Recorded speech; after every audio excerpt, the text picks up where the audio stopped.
City and in the territory on west, there's just one way to handle the killers and the spoilers, and that's with a U.S. Marshal and the smell of Gunsmoke.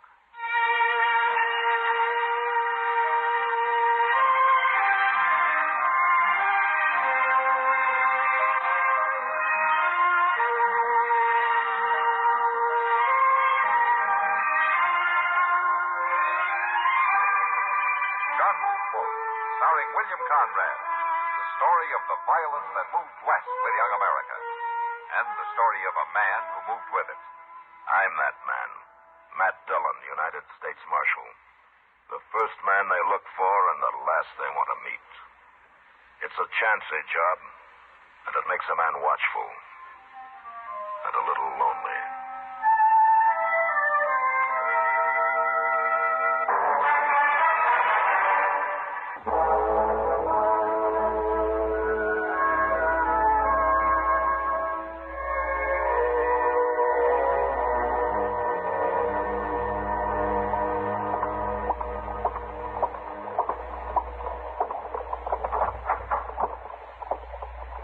Morning, Matt. Hello, Doc.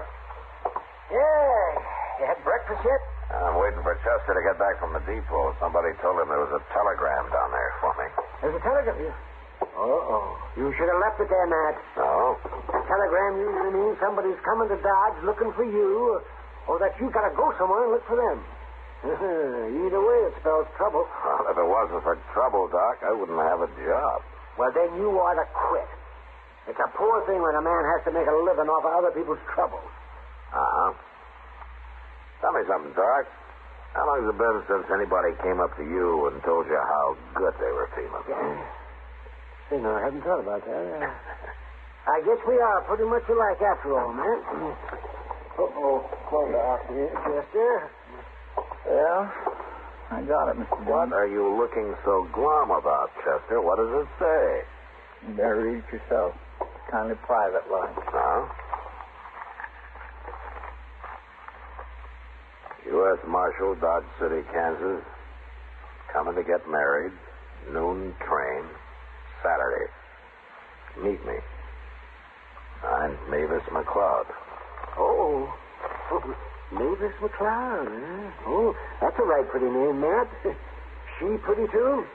Mr. Dillon, you really gonna get married? Oh, you're pretty foxy, Matt, keeping this so quiet. Now, wait a minute, you two. If you're all through talking, I'll tell you something. Oh, now, quiet now, Justin. Don't say anything. Listen to an important moment. I'm listening. All right. Now, this may be kind of a shock to you, but as my two closest friends, I wanted you to be the first to know. Yeah, Mr. Dillon, yeah? Doc? Yes. Chester? I'm not about to get married, and what's more, I never heard of any Mavis McCloud. Well, but she still might be pretty. I don't care if she looks like Lily Langtree. But, Mr. Dillon, ain't you even gonna meet her? Yeah, I'm going to meet her, but right now, let's go get some breakfast and talk about something else.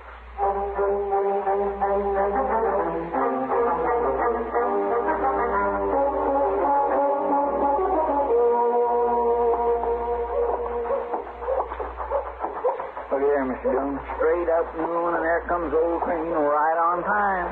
Yeah? I think it's troubling you, ain't it?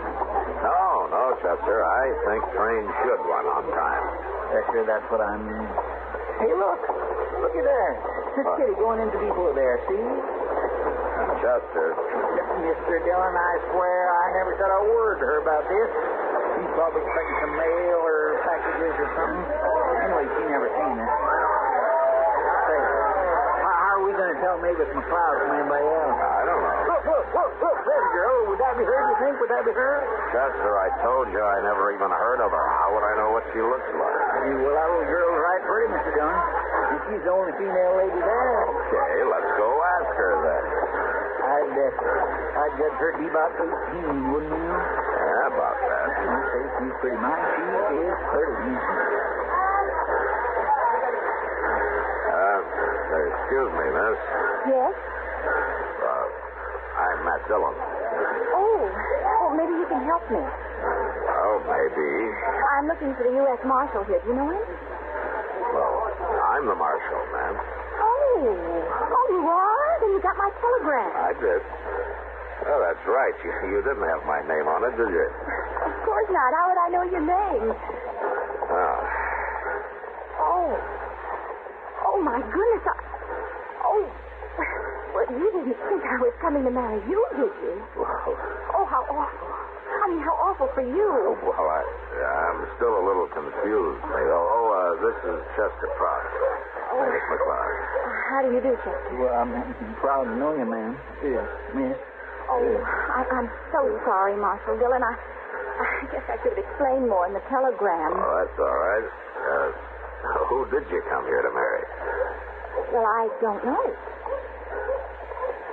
You don't know? Well, not yet. I just got here. You two are the only men I've met. Chester. Yes, sir. Go over to the depot there and see if you can find Kitty, will you? Yes, sir. I sure will. Mavis, how old are you? I'll be 19 in December. No? So, where are you from? I won't tell you. Well, why not? Because it isn't polite for a gentleman to ask a lady so many personal questions. All right. Well, why did you send me that telegram? Well, because I thought I'd be safe with the marshal helping me. Well, helping you do what? Get married. Oh, don't look like that. I'm not crazy. They need women out here, don't they? Well, don't they? They need them. And I'll make a good wife, too. But, of course, it'll have to be the right man, Marshal. I won't marry just anybody, you know. And you can stop shaking your head like that. John, I found her. Hello, Matt. Kitty, this is Mavis McCloud. Hello, Mavis. Welcome to Dodge. Oh, well, thank you, Kitty. Kitty. I know Matt. Chester told me all about it.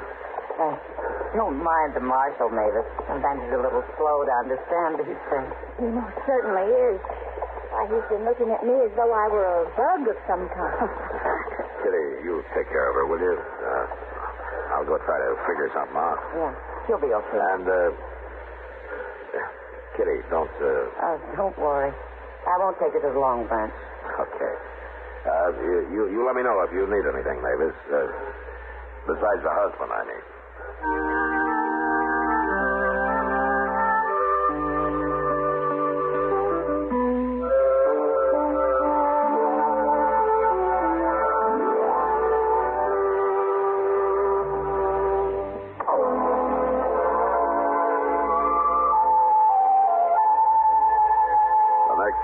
I thought and worried about Mavis a lot, but I should have known I was wasting my time.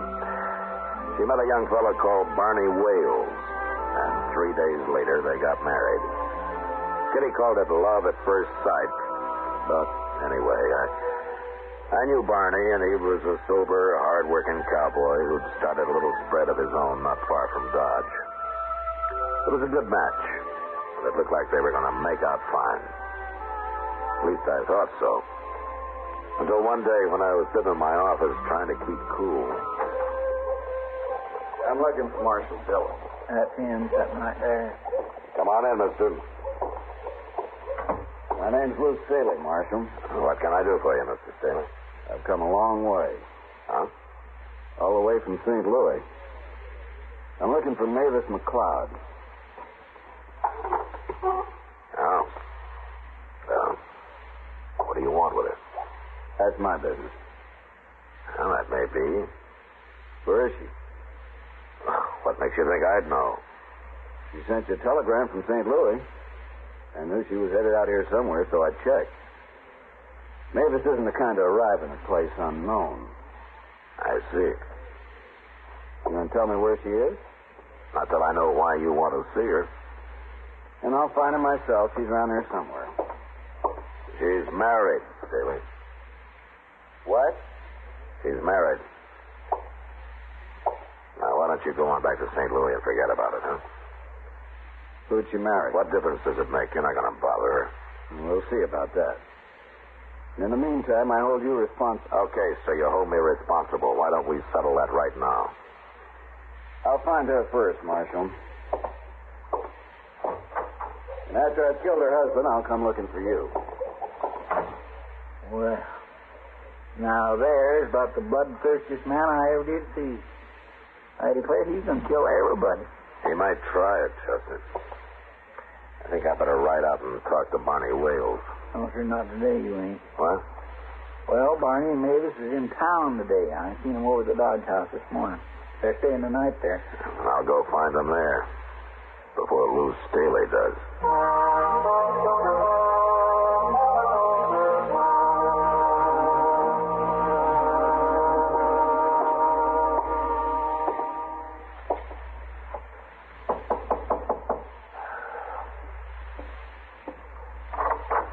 Hello, Barney. Marshal Dillon. Oh, come on in.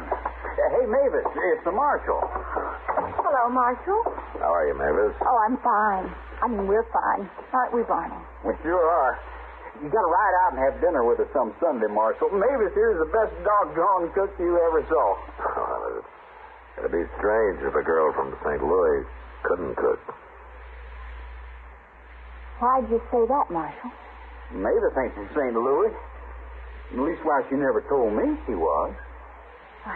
It doesn't matter where I'm from, does it, Barney? Of course not. But how'd the Marshal know? There's only one way. Lou told him. Lou? Yes, Lou Staley. Well, who's he, Marshal? I don't know, Barney, but he says he's going to kill you What? for marrying Mavis. I see. He loves you, too. Is that it? No, not exactly. Well, what then? I made up the name McLoud, Barney. My real name's Staley. There's only one thing I want to know, Mavis. Yes? You love him? I hate him. Okay. Let him come, Marshal. I'll fight him. No. You go out to your ranch. I'll take care of Staley. I never run from a fight in my life, and I don't aim to start now. Oh, please, Barney. It's no use arguing. If this Staley's looking for me, he can find me. I'll go about my business like always, but I'll sure keep one eye open.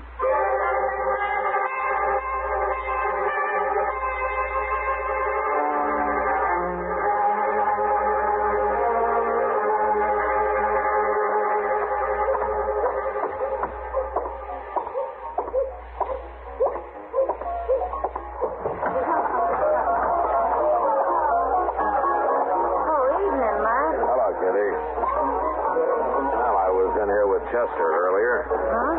Where were you? Oh, I took a walk after supper. Anything to get out of this saloon for a while. What did you want me for? Kitty. Hmm? That man over there at the bar, the tall, dude-looking fella. You see him? Who is he? Well, his name's Lou Staley. You ever hear of him? No. I thought maybe Mavis McCloud might have said something about him. She's never mentioned him. But I've hardly seen her since she got married.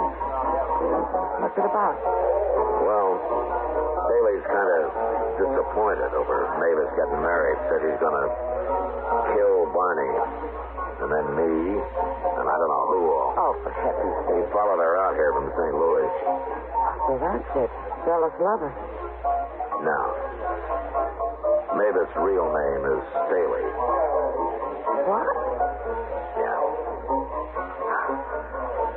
Well, I guess Mavis kind of fooled all of us. I can understand Staley wanting to kill Barney. Now, it's not my business how Mavis messes up her life or anybody else's, but murder's wrong, Kitty, no matter what the cause, it's wrong. Matt, look. Yeah, I see her. She's seen us, too. Hello, Marshal. Kitty? You shouldn't be in here, Mavis. I know, Kitty, but I had to come. Where's Barney?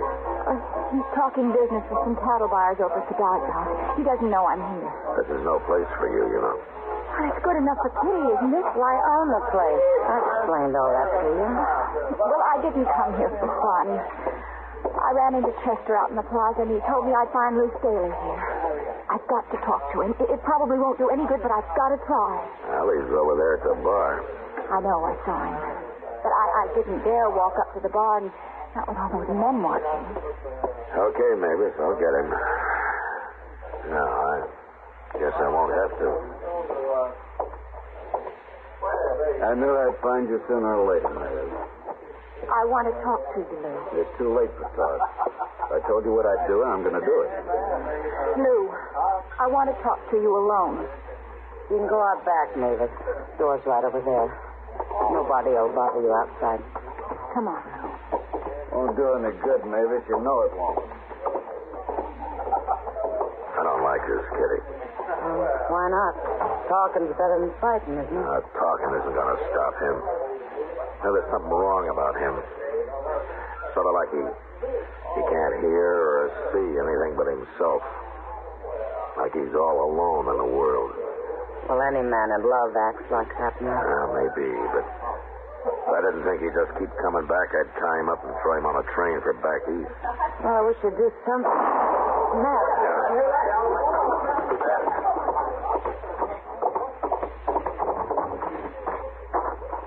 Matt, look, it's Mavis.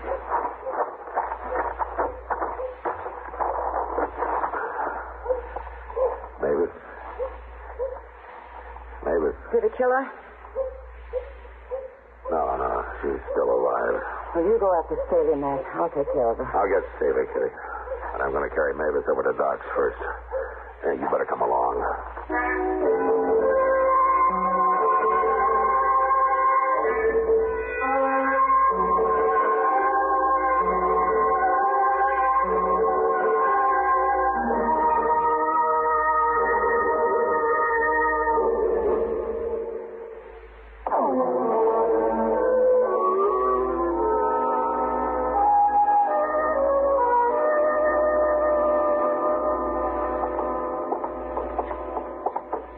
I declare, Mr. Dillon, that's the worst thing I ever heard of, shooting a lady.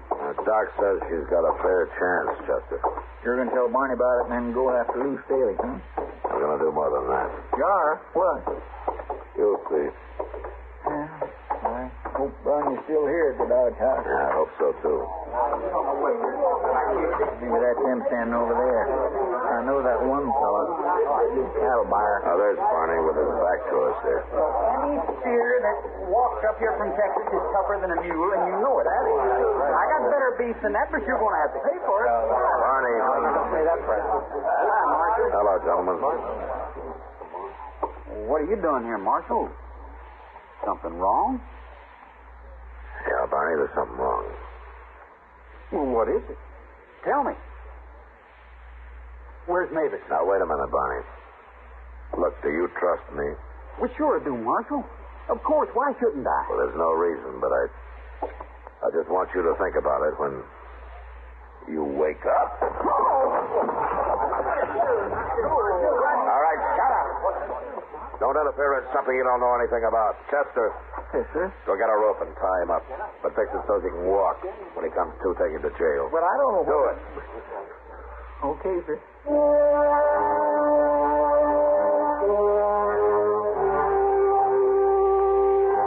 I warned the cattle buyers there not to say a word to anybody about Barney, and then I went out looking for Lou Staley. I tried every saloon and gambling house in Dodge, and I finally gave up. Went over to the jail and got Chester. It was past midnight when we entered the Dodge house once more. Had a talk with the clerk, then went up to Barney and Mavis' room. You reckon Staley's run off, Mr. Jones? No, he won't run until he does what he came here to do.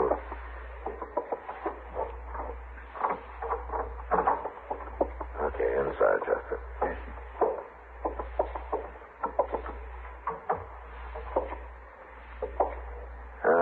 You stand over there, Chester, so you'll be behind the door when it opens. Staley's sure going to be surprised if he does come here, ain't he? Unless that clerk downstairs bungles it. On my land, all he's got to do is say, Barney come in a while ago and went upstairs. Well, it sounds easy, Chester, but he might get scared and say anything. Well, what could he be scared of a man who goes around shooting women? The clerk doesn't know about that, Chester. Besides, Staley may be crazy, but he's armed and he's dangerous. Yes, I guess you're right. Hey, Barney got real wild when he come to and found himself all tied up. I had a terrible time with him with... Quiet, Chester.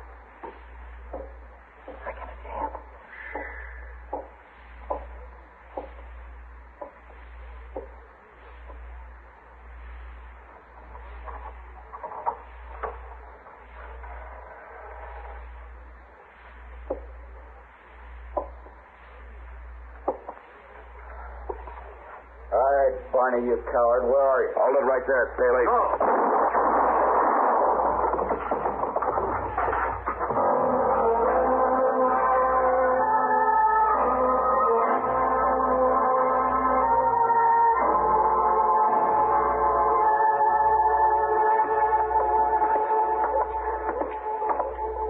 That's Doc's office at the top of the stairs, Barney. He says Mavis is going to be okay, huh? She's doing fine. Now, here we are. Wait a minute, Marshal. Yeah. About last night, I'd have found Lou Staley somehow, and I killed him any way I could, Marshal. It might have been murder, Barney. Yeah. I guess this is the first time I ever thanked the man for knocking me out. Let's go on in now.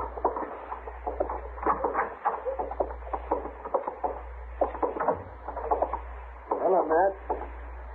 Barney? Where's Mavis, Doc? Well, she's in the back room there. And except for a little fever, she's coming along fine, Barney, just fine. Of course, you'll have to stay quiet for a few days. You can't be moving around. Can I see her now, Doc? Sure, you go ahead.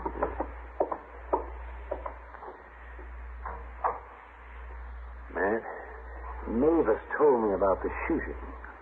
You know what happened? What, Doc? She tried to take Staley's gun away from him, that's what.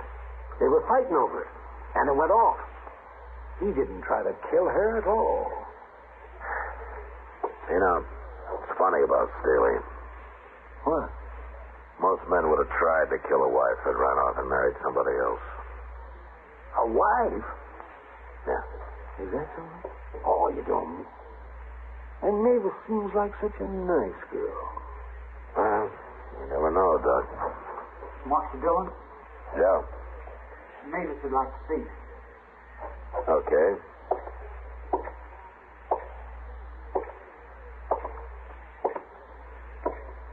Hello, Marshal. Mavis. There's something I want to tell you, Marshal. Okay.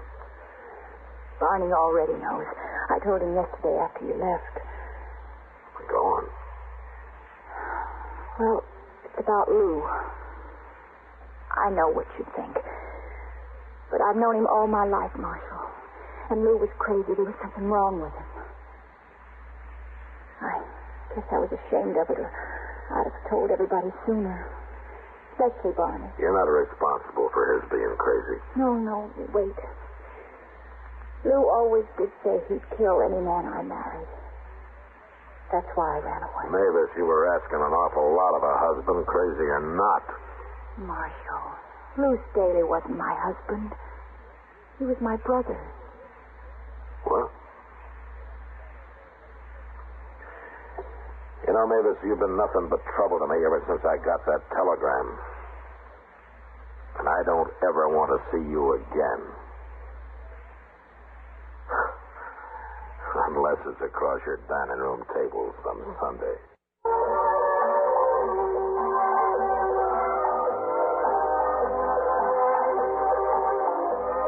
Gunsmoke. Produced and directed in Hollywood by Norman McDonald, stars William Conrad as Matt Dillon, U.S. Marshal. The story was specially written for Gunsmoke by John Meston. Featured in the cast were Harry Bartell, Barbara Eiler, and Sam Edwards. Barney Bear is Chester, Howard McNear is Doc, and Georgia Ellis is Kitty. This is George Walsh inviting you to join us again next week when CBS Radio presents another story on Gunsmoke.